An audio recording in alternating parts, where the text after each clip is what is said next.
All right, we're here for Coach's Corner number 27. And our topic today is um, doing a team building camp. I think team building is really a critical piece to really having any kind of sustained success in an athletic program. And so, one way to do that is to have a team building camp where you have uh, you just take the kids for a day or for an overnight and have your emphasis be completely on building connections and building a team. It's not on footballs, not on sport skills or conditioning or any of that. You don't do any of that. You're just focused on building teams. So it's a great idea for immersing those kids really into the importance of what it means to be a team. Now, in order for it to be impactful, you need to expect that all players are going to participate. If you only have 75% of your guys or girls, obviously it's not going to be as impactful. You need to have, the maximum number of kids that you can get there. Now, obviously that doesn't always work, but having that expectation that they're going to be there is critical. And you've got to have staff buy-in. It can't be something that the head coach does by himself or herself. You got to have staff buy-in where they're contributing, they're a part of it, and they're believing in the importance of what you're doing. There's a lot of ways to do it. I've done it a lot of different ways. I think one thing that is important, if you can do it, is to get off campus, whether it's to go away some way for the day. I think it's more impactful if you can go away somewhere overnight where you can spend that extended time together. But if getting off campus, I think, is really critical. Now, there's times where we couldn't do that for whatever reason, that we stayed on campus and it was still good. But I think it's just better if you can get them away from school and get them away from where they're normally at.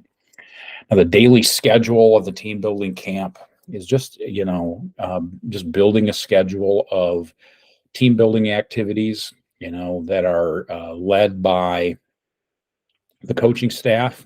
Each coach really needs to be a part of the presentation. I always expected that each assistant coach would present one thing, one session, whether it lasted 15 minutes or 5 minutes or whatever, how long. I think it was really important for them to be involved in it because that, demonstrates that it's not just a head coach thing, it's a whole program thing, and that everybody's bought into it.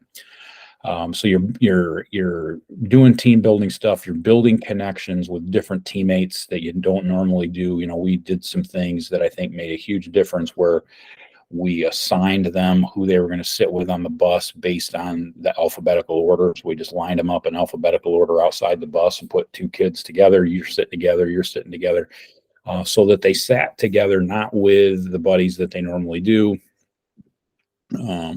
You're assigning them at random, so to speak, and so they start to build connections with somebody that they wouldn't ordinarily spend time with. And we did the same thing in the locker room. We assigned our lockers alphabetically as well, so that they weren't guys that are in the same position group or just hanging out with their buddies.